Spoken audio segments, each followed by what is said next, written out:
नमस्कार दोस्तों और मेरे डियर स्टूडेंट्स, आप सबका स्वागत है E201 के अगले ई लेक्चर में, यानी हम कह सकते हैं बीजेटी पार्ट 2 में। तो इससे पहले वाले लेक्चर में हमने देखा था कि बीजेटी क्या होता है, बीजेटी के रिलेटेड जो भी बेसिक्स थे वो उनको हमने समझा था। तो आज हम समझेंगे बीजेटी के ऑपरेटिंग मोड्स, यानी हमने देखा था कि बीजेटी के दरअसल 3 पोर्शन होते हैं, कलेक्टर, बेस और एमीटर। तो आज हम देखेंगे कि इनको अगर हम इनमें मतलब कुछ इनपुट आउटपुट अगर हम कुछ ऐसा रिलेशन देखें तो कौन कौन से मोड्स होते हैं।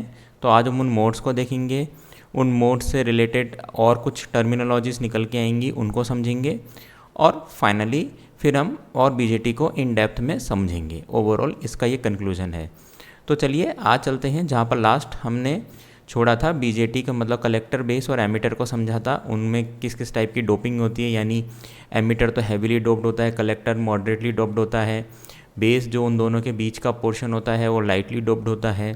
फिर हमने बीजेटी यानी बाईपोलर जंक्शन ट्रांजिस्टर को हमने समझा था कि वो 2 टाइप के होते हैं, एक तो एनपीएन और दूसरा पीएनपी। तो उसमें हमने समझा था कि एनपीएन में कौन मेजॉरिटी कौन माइनॉरिटी, और सिमिलरली पीएनपी में क्या मेजॉरिटी माइनॉरिटी का है। तो इस हिसाब से हम आगे देखते हैं और फिर समझते हैं कि बीजेटी, और फिर फाइनली अगले पोर्शन में हम बीजेटी की एप्लीकेशन को समझेंगे। तो चलिए शुरू करते हैं नेक्स्ट पार्ट को। तो स्टूडेंट्स, ये जो स्लाइड है ट्रांजिस्टर ऑपरेटिंग मोड्स को बताती है। दरअसल ट्रांजिस्टर हमारे 3 मोड में ऑपरेट करता है। पहला एक्टिव मोड, दूसरा सैचुरेशन मोड और तीसरा कट ऑफ मोड। तो एक्टिव मोड में क्या होता है, जल्दी से इसको समझ लेते हैं। एक्टिव मोड में बेस एमीटर जंक्शन, यानी जो बेस और हमारा एमीटर जंक्शन होता है वो फॉरवर्ड बायस होता है, और बेस कलेक्टर जंक्शन यानी बेस और कलेक्टर जंक्शन, जहाँ नहीं मतलब कहने का मेरा मतलब बीजेटी में दरअसल 2 जंक्शन होते हैं। तो जो बेस और एमीटर जंक्शन है वो फॉरवर्ड बायस, और जो बेस कलेक्टर जंक्शन है वो रिवर्स बायस होता है। अगर ऐसी कोई कंडीशन होती है तो हमारा ट्रांजिस्टर एक्टिव मोड में कहलाएगा। अब फिर हम आगे बढ़ते हैं सैचुरेशन मोड। सैचुरेशन मोड में जो बेस एमीटर जंक्शन होता है वो फॉरवर्ड बायस होता है, और बेस कलेक्टर जंक्शन भी फॉरवर्ड बायस होता है। यानी कहने का मतलब इस केस में जो हमारा बीजेटी होता है उसके जो दोनों जंक्शन हैं वो फॉरवर्ड बायस्ड होते हैं। अगर हम बात करें कट ऑफ मोड की, तो कट ऑफ मोड में जो दोनों जंक्शन होते हैं वो रिवर्स बायस, यानी base emitter junction reverse bias और बेस कलेक्टर जंक्शन भी रिवर्स बायस होता है। अब हम ट्रांजिस्टर की कनेक्शन देख लेते हैं, यानी ट्रांजिस्टर किस किस तरीके से कनेक्ट किया जा सकता है।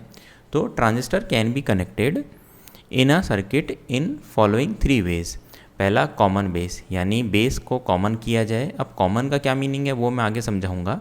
दूसरा है कॉमन एमीटर, जो कि बहुत ही वाइडली यूज्ड होता है, और तीसरा है कॉमन कलेक्टर। इसकी भी एप्लीकेशन काफ़ी जगह काम में आती है। तो कॉमन बेस को हम समझ लेते हैं स्टूडेंट्स। पहले कॉमन बेस में क्या होता है स्टूडेंट्स, जैसे कि आप देख पा रहे हैं कॉमन बेस के अंदर, जैसे कि ये हमारा एक NPN ट्रांजिस्टर है। जैसे कि लास्ट क्लास में मैंने बताया था कि कैसे हमें NPN और PNP को पहचानना है। अगर एरो आउटवर्ड से मीन्स करंट बाहर जा रहा है P से N में। तो इसमें क्या हो रहा है कि आपने दरअसल जो बाइसिंग यानी जो आपने बैटरी के कनेक्शन किए हैं वो आपने कुछ इस तरीके से किए हैं कि बेस एमीटर और कलेक्टर के बीच में कॉमन आ रहा है, जैसा कि आप देख सकते हैं। PNP में देख लीजिए चाहे भले NPN में देख लीजिए, बस हमारा बैटरी का जो सिस्टम है वो हमें देखना होगा कि हम उसको एक्टिव मोड में चला रहे हैं, हम उसको सैचुरेशन मोड में चला रहे हैं, या हम उसको कट ऑफ मोड में चला रहे हैं। तो मैं फाइनली इसकी जो लाइन है वो पढ़ देता हूँ। The common base terminology is derived from the fact that the base is common to the both input and output sides of the configuration. यानी जो बेस है वो हमारा कॉमन है इनपुट एंड आउटपुट साइड के कॉन्फ़िगरेशन के ऊपर। तो ऐसा कुछ हमारा होता है ये, यानी बेस कॉमन है। तो फिर अब हम आगे चलते हैं, इसके अंदर क्या है। अब इसके अंदर कुछ हमारी टर्मिनोलॉजीज़ होती हैं, यानी एक तो होता है हमारा करंट एम्पलीफिकेशन फैक्टर, जिसको हम जनरली अल्फ़ा से डिनोट करते हैं। अब ये क्या होता है इसको समझ लेते हैं। The ratio of change in collector current to the change in emitter current, यानी IC और IE जिसको हम डिनोट कर रहे हैं, उनके रेस्पेक्ट में जो चेंज हो रहा है उनके रेशियो को हम कहते हैं करंट एम्पलीफिकेशन फैक्टर। और एक इसके अंदर कंडीशन है एट कांस्टेंट VCB, यानी collector to base voltage constant होता है। कहने का मतलब alpha equal to del I C मतलब change in IC divide by change in IE at constant VCB। मैं एक बार इसको पीछे ले जाता हूँ। ये देखिए, ये जो IC है ये दरअसल हमारा आउटपुट है और हम ये कुछ इनपुट दे रहे हैं। तो क्या हमारा जो करंट एम्पलीफिकेशन है, यानी एक तरीके से ये ट्रांजिस्टर की एम्पलीफिकेशन, करंट एम्पलीफिकेशन प्रॉपर्टी को चेक कर रहा है कॉमन बेस में। तो आप देख रहे हैं कि हमने कांस्टेंट वोल्टेज रखा है यानी VCB, ये B दरअसल कॉमन है, इसलिए VCB और VE को हम VEB भी कह सकते हैं। तो क्या होगा, हमने इसको कांस्टेंट रखा, फिर एक बार इसको कांस्टेंट रखेंगे, हम कुछ इनपुट देंगे तो हमें आउटपुट में क्या चेंज मिलेगा करंट में, that is simply the current amplification factor, जिसकी वैल्यू हमेशा यूनिटी यानी 1 से कम होती है। कहने का मतलब 0.9 से 0.99। इससे हम समझ सकते हैं स्टूडेंट, एक कंक्लूजन निकाल सकते हैं कि कॉमन बेस कॉन्फ़िगरेशन में मैं दोबारा रिपीट कर रहा हूँ, हमारा करंट एम्पलीफायर नहीं होता है। यानी हम जितना इनपुट दे रहे हैं, कुछ अगर नॉन आइडियल लॉसेस को हम कंसिडर करके चलें तो ऑलमोस्ट हमारा आउटपुट करंट उतना ही मिलेगा। यानी हम अगर इसमें वोल्टेज का अगर बात करें तो डेफिनेटली इसमें वोल्टेज गेन होता है, जिसको हम आगे की क्लास में मैं आपको समझाऊंगा। यानी करंट एम्पलीफिकेशन के लिए कॉमन बेस कॉन्फ़िगरेशन को आप यूज़ में नहीं ले सकते हैं। कॉमन बेस में आप वोल्टेज एम्पलीफायर, मतलब transistor can be used as a amplifier. जैसे कि आप देख रहे हैं यहाँ पर ये जो टर्म है एम्पलीफिकेशन, दरअसल ये एम्पलीफायर का ही काम करता है आपका ट्रांजिस्टर। तो वोल्टेज को तो वो एम्पलीफाई कर देगा कॉमन बेस में, लेकिन करंट को एम्पलीफाई नहीं करेगा। फिर एक्सप्रेशन फॉर कलेक्टर करंट आप जैसे कि आप देख सकते हैं, I बराबर होता है हमारा IC plus IB। Also collector diode is reverse bias, so very few minority carrier passes the collector base junction which actually constitute leakage current. हाँ, अब क्योंकि आप देख रहे हैं कि अभी हम जैसे एक्टिव मोड की बात कर रहे हैं, तो जो कलेक्टर बेस कलेक्टर जंक्शन है वो रिवर्स बायस होता है, तो उसके वजह से ICBO यानी जो रिवर्स सैचुरेशन करंट है वो भी होगा, जो कि मैं पहले यूनिट 1 के पहले लेक्चरों में डिस्कस कर चुका हूँ। तो फाइनली जो हमारा IC है, जो आउटपुट करंट है, जैसा कि हमने देखा अल्फा ई यानी करंट एम्पलीफिकेशन फैक्टर से मल्टीप्लाई होकर जो IE जो हमारा इनपुट में है, और प्लस ICBO यानी रिवर्स सैचुरेशन करंट, जिसको हम लीकेज करंट भी कहते हैं। तो हम आगे बढ़ते हैं। IC इक्वल टू, अब क्योंकि हमारा जो IE है वो क्या है, IC प्लस IB के बराबर प्लस ICBO, और IC को मैं क्या लिख सकता हूँ, मैं इधर लेके चले गया तो 1 माइनस अल्फ़ा IB, ये यहाँ पर स्टूडेंट सॉल्व हुआ है, प्लस ICBO, यानी IC equal to alpha upon 1 minus alpha IB plus ICBO upon 1 minus alpha. ये आपका कॉमन बेस में IC की टर्म्स में होता है, जिसमें आपको करंट एम्पलीफिकेशन की वैल्यू होगी। तो हो सकता है आपको IC निकालना हो, ये सारी आपको टर्म्स होंगी, इसके शॉर्ट फॉर्म में न्यूमेरिकल्स बनते हैं। स्टूडेंट्स कुछ भी इसमें टेंशन लेने की ज़रूरत नहीं है। अगर हो सकता है कुछ स्टूडेंट्स को थोड़ा सा नया है तो अजीब लगे, में भी हमें कुछ नहीं है। हमारे ट्रांजिस्टर के अंदर, मैं फिर से रिपीट कर रहा हूँ, 2 PN जंक्शन होते हैं सिंपली। अब एक फॉरवर्ड बायस हो सकता है, दूसरा रिवर्स बायस हो सकता है, तो हमने उसको अलग अलग मोड्स के नाम दे दिए। अब जाहिर सी बात है कि हमें PN जंक्शन के बेसिक्स को क्लिक करना है कि अगर वो रिवर्स बायस है तो जाहिर सी बात है कि वो ऑफ रहता है, लेकिन उसमें कुछ ना कुछ माइनर करंट होता है, जिसको माइन्यूट करंट भी बोल सकते हैं या लीकेज करंट भी बोल सकते हैं, और वो यही है। अगर आपका लीकेज करंट नहीं है तो ठीक है, इसको ICBO को आप 0 ले लीजिए, सिंपल है। तो इसमें ज़्यादा नहीं करना है, बस हम सिंपल इसको मैथमेटिकली हम इसको यूज़ कर रहे हैं। अब ये आपका कुछ कॉमन बेस का कॉन्फ़िगरेशन होता है। डायग्राम क्लियर नहीं है, थोड़ा सा इसका साइज़ का इशू है, पर कोई बात नहीं, अभी हम इसको समझ लेते हैं। कॉमन बेस कॉन्फ़िगरेशन में अगर हम इनपुट की बात करें, यानी इनपुट में क्या होगा, दरअसल आपका VB यानी आप एमीटर और बेस का जो वोल्टेज है उसके रेस्पेक्ट में I, यानी हम I हमारा इनपुट करंट और VB हमारा इनपुट वोल्टेज। अगर हम इनपुट वोल्टेज में चेंज कर रहे हैं तो I में फाइनली हमारा क्या चेंजेस होगा, वो हमारा इनपुट कैरेक्टरिस्टिक्स कहलाता है। अब I increases rapidly with VB, it means input resistance is very small. जाहिर सी बात है कि अब डायोड है, आप अगर कट इन वोल्टेज से ज़्यादा जा रहे हैं, जैसे ये सिलिकॉन के लिए एग्जांपल है, तो ये बढ़ता जा रहा है। हाँ, एक चीज़ और, अगर हम आउटपुट को एक पर्टिकुलर वैल्यू पर रखेंगे तभी हम इनपुट कैरेक्टरिस्टिक्स को देख पाएंगे। यानी ऐसा नहीं है कि मतलब आप अगर कुछ भी कर रहे हैं मतलब अगर आप आउटपुट चेंज कर रहे हैं तो इनपुट कैसे मिलेगा, और इनपुट चेंज कर रहे हैं तो आउटपुट कैसे मिलेगा, वो आपको रिलेशन देखना होगा। इस केस में जो IE है वो हमारा ऑलमोस्ट VCB के इंडिपेंडेंट रहता है, बस हम इसमें जो चेंजेस कर रहे हैं वो हमारा चेंजेस है इनपुट के रेस्पेक्ट में। तो चलिए हम आगे देखते हैं आउटपुट कैरेक्टरिस्टिक्स। अब आउटपुट कैरेक्टरिस्टिक्स में हमारा क्या है, VBC या VCB आप ले लीजिए वर्सेस IC। हालांकि इन दोनों में चेंज है, यानी एक हायर पोटेंशियल पर एक लोअर पोटेंशियल पर है, पर अभी के लिए स्टूडेंट्स इसको VCB कंसीडर करके चले।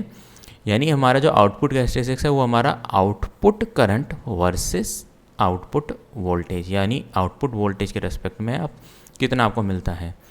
तो स्टूडेंट्स जैसा कि आप देख सकते हैं कॉमन बेस में आपका कुछ इस तरीके का होता है, जैसे कि ये ग्राफ है एक पर्टिकुलर IE की, यानी आपने इनपुट फिक्स कर दिया, सपोज VBE आपने दे दिया 3 वोल्ट और IE आपको मिल रहा है 1 मिली एम्पियर, तो आपका कुछ ऐसा होगा। आप जैसे जैसे VCB को चेंज करेंगे एक पर्टिकुलर लेवल पे, तो स्टार्टिंग में तो स्टूडेंट्स देख रहे हैं जैसे कि आपको नॉमिनेटेड है ये सैचुरेशन रीजन है, और बिल्कुल यहाँ पर ज़ीरो, मतलब जब है ही नहीं IE ज़ीरो, यानी आपने इनपुट दिया ही नहीं है, तो वो कट ऑफ रीजन में रहेगा, यानी दोनों रिवर्स बायस हैं। और उसके बाद में थोड़ा सा लीनियरली चलने के बाद में ये आपका कांस्टेंट हो जाएगा, यानी उसके बाद में ये आपका एक्टिव रीजन यहाँ पर काम करेगा, यानी जो अनशेडेड एरिया है ये आपका एक्टिव रीजन है। यानी आप इसको ग्राफिकली भी समझ गए, ये एक्टिव रीजन, ये कट ऑफ रीजन और ये सैचुरेशन रीजन। अब जैसे जैसे आप वैल्यू बढ़ाते जा रहे हैं IE की, वैसे वैसे हमारा ग्राफ बढ़ता चला जा रहा है, वैसे वैसे हमें आउटपुट करंट ज़्यादा मिल रहा है। वो आप देख सकते हैं IE अगर 4 मिली एम्पियर है तो IC जो कि मिली एम्पियर है वो भी 4 के ऑलमोस्ट ही है, यानी ये करंट तो एक तरीके से यूनिटी एम्प्लीफिकेशन है, यानी ऑलमोस्ट ज़्यादा नहीं है। अब input and output resistance of common base configuration हम देख लेते हैं। इनपुट रेजिस्टेंस में क्या होता है student, the ratio of change in emitter base voltage, यानी डेल VEB, यानी जो आपका इनपुट है to the change in emitter current, वो होता है हमारा का इनपुट, यानी जाहिर सी बात है जो आपने इनपुट में लिया है वोल्टेज अपन करंट। सिंपल। अगर हम आउटपुट रेजिस्टेंस की बात करें तो VBC और IC इन दोनों का रेशियो वो आपका आउटपुट रेजिस्टेंस हो गया। आगे बढ़ते हैं, इसको हम कॉमन एमीटर कनेक्शन को भी एक बार समझ लेते हैं। कॉमन एमीटर में अब जैसा कि आप समझ सकते हैं कि यहाँ पर आपका एमीटर कॉमन में है, सिंपल। बेस और एमीटर के रेस्पेक्ट में इनपुट है, बेस और कलेक्टर आउटपुट में है, ऐसे। ये NPN के लिए, PNP के लिए है। मोस्टली मैं स्टूडेंट्स को एडवाइस करूँगा कि NPN को देखें, काफ़ी क्वेश्चंस NPN से आते हैं, PNP में भी है, बस आपका कन्वेंशन है वो जस्ट अपोजिट है। अब आप PNP को बेस लें तो आपको NPN में अपोजिट करना है, या NPN को बेस मान के चल रहे हैं तो PNP में करना है। तो चलिए आगे चलते हैं। अब इसके अंदर आपका होता है बेस करंट एम्प्लीफिकेशन फैक्टर, उसमें भी करंट एम्प्लीफिकेशन फैक्टर था जिसको हमने अल्फा से डिनोट किया था। कॉमन एमीटर में हम करंट एम्प्लीफिकेशन फैक्टर को बीटा से डिनोट करते हैं। तो चलिए हम देखते हैं, in common ammeter connection input current is base current and output current is collector current, यानी कलेक्टर तो अभी आउटपुट में ही मौजूद है दोनों केसेस में। The ratio of change in collector current, यानी कलेक्टर करंट के अंदर जो चेंज है to the base current is known as base current amplification factor, यानी del IC upon del IB। Common base में हमारा क्या था, del IC upon del IE। Normally only 5% of emitter current flows to base, so amplification factor is greater than 20। अब क्योंकि क्या है students, इसमें हमारा एमीटर बीच में है, बीच में यानी इन दोनों के कॉमन है, तो जो हमारा दरअसल वर्किंग तो उसी स्टाइल में रहेगा, एमीटर मतलब heavily doped, base lightly doped और कलेक्टर मॉडरेटली डोप्ड। तो बेस रीजन लाइटली डोप्ड होने के कारण वहाँ पर रिकॉम्बिनेशन बहुत कम होता है, तो इसलिए जितना भी वो जो बेस जो बीच में कॉमन है वो सीधा कलेक्टर को जाएगा, जो भी मेजोरिटी हमारा कैरियर है, आइदर वो इलेक्ट्रॉन हो या होल्स हो। तो इस कारण इसका जो करंट एम्प्लीफिकेशन फैक्टर है उसकी रेंज होती है 20 से 500, यानी जो बीटा है वो 20 से 500 होता है। फिर वो डिपेंड करता है हमारे ट्रांजिस्टर हमारा किस टाइप का बना हुआ है। यानी हमने देखा था एक चीज़ इंपॉर्टेंट पॉइंट जो कि नोट करने लायक है यहाँ पर, कि कॉमन बेस में आपका अल्फा था 1 के क्लोज, 1 के क्लोज से 1 से भी नीचे था 0.9 से 0.99, और इसके अंदर आपका जो बीटा है, जो करंट एम्प्लीफिकेशन फैक्टर है, वो आपका 20 से 500 के बीच में है। यानी कहने का मतलब आपका कॉमन एमीटर कॉन्फ़िगरेशन को आप करंट एम्पलीफायर के फॉर्म में यूज़ ले सकते हैं। चलिए आगे देखते हैं। अब relation between alpha and beta, यानी बीटा तो आपका होता है del IC upon del IB, alpha है आपका del IC upon del IE। जैसे कि आप दोनों को देख सकते हैं। अब आई क्या होता है हमारा, आई बी प्लस आई सी। अब डेल आई, ठीक है, डेल डेल अप्लाई किया तो डेल आई बी दिस, ठीक है। आपने बीटा में मतलब इन वैल्यू को पुटअप किया तो फाइनली ये आया। कहने का मतलब आपको ये रिलेशन ध्यान रखना है, beta equals to alpha upon 1 minus alpha, simple. ये इतने रिलेशन में से डिराइव हुआ मेन रिलेशन आपका ये वाला है। हालांकि कुछ क्वेश्चन आते हैं कि कॉमन एमिटर पे फॉर्म में दिए होते हैं, लेकिन वैल्यू आपको अल्फा की दी हुई होती है। तो इससे आप देख सकते हैं कि आपको क्या निकालना है। फिर कलेक्टर करंट का भी आप एक्सप्रेशन हम देख लेते हैं। फाइनली आईसी हमारा हमने देखा था कॉमन बेस कॉन्फ़िगरेशन में alpha E plus I C B हो, आई बराबर आई बी प्लस, मतलब ये हमने आई सी को यहाँ पर पुटअप किया, ये वाली वैल्यू यहाँ पर इसमें पुट की तो ये आया। अब आई ई को हम इधर ला रहे हैं तो वही 1 माइनस अल्फा दिस, तो आई ई बराबर क्या है, I B upon 1 minus alpha plus I C B upon 1 minus alpha, जो कि लीकेज करंट ये बेस कॉमन बेस में है, यानी आई सी और आई ई इस पर के बराबर आया, 1 plus beta A B plus 1 plus beta I C B हो। ये रिलेशन को स्टूडेंट्स आप एक रिलेशन को ध्यान रखें, दूसरा रिलेशन ऑटोमेटिकली निकलेगा। आई सी इक्वल टू अल्फा ई, हो सकता है आपको अल्फा गिवन हो, आई बी गिवन हो, आई बी है तो आपका आई सी अपॉन आई बी से भी आप बीटा निकाल सकते हो। तो ये सारी चीज़ें आपको दरअसल समझनी है, और मैं कुछ एक न्यूमेरिकल्स शॉर्ट फॉर्म में कराऊंगा तो आपको वो भी क्लियर होंगे। तो चलिए आगे बढ़ते हैं, हम इसका कैरेक्टरिस्टिक्स देख लेते हैं। इसमें डायग्राम आपके क्लियर है। इनपुट कैरेक्टरिस्टिक्स जाहिर सी बात है, इस बार एमीटर कॉमन है तो वी बी ई और आई बी इनपुट में बेस है तो आई बी के रिस्पेक्ट में है, जो कि इनपुट कैरेक्टरिस्टिक्स है आपका। और आई बी सिंपल सी बात है कि शार्पली राइज हो रहा है आपके वी बी ई से, मीन्स वी बी का मतलब वी बी और आई बी का जो रेशियो है means input resistance that is very small. और जो आई है स्टूडेंट वो हमारा ऑलमोस्ट इंडिपेंडेंट है वी सी ई के, यानी वी सी ई के ऑलमोस्ट इंडिपेंडेंट है, यानी आउटपुट कलेक्टर टू मतलब उसके कोई रेशियो रिलेशन नहीं है। और आई बी का जो रेंज है वो माइक्रो एम्पियर में है, क्योंकि बेस हमारा मॉडरेटली माफ़ कीजिएगा वेरी लाइटली डॉप्ड होता है। बस वी सी को अगर वी सी की वैल्यू जितनी कम है उतना हमारा ये जल्दी राइज हो रहा है, क्योंकि वी सी को आप जितना रिवर्स बायस करेंगे उतना उसकी वैल्यू ज़्यादा इनपुट के रेस्पेक्ट में हमें ज़्यादा कट इन वोल्टेज देना पड़ेगा। ठीक है, अब हम आगे बढ़ते हैं। यह आपका कुछ ऐसा आउटपुट कैरेक्टरिस्टिक्स है। यही आपका सेम जो शेडेड रीजन है ये आपका सैचुरेशन में है, ये आपका कट ऑफ रीजन में है।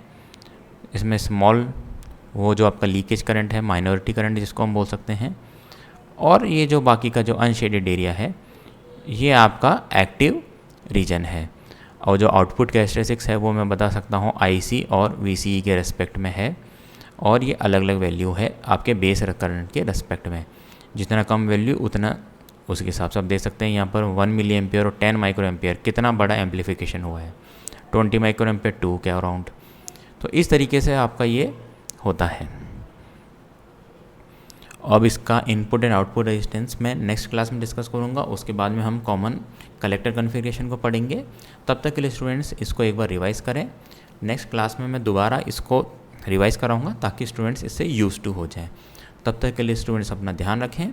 कोरोना महामारी में जैसा कि मैं ऑलमोस्ट हमेशा रिपीट करता हूँ कि वो अपना और अपनी फैमिली का अच्छे से ध्यान रखें।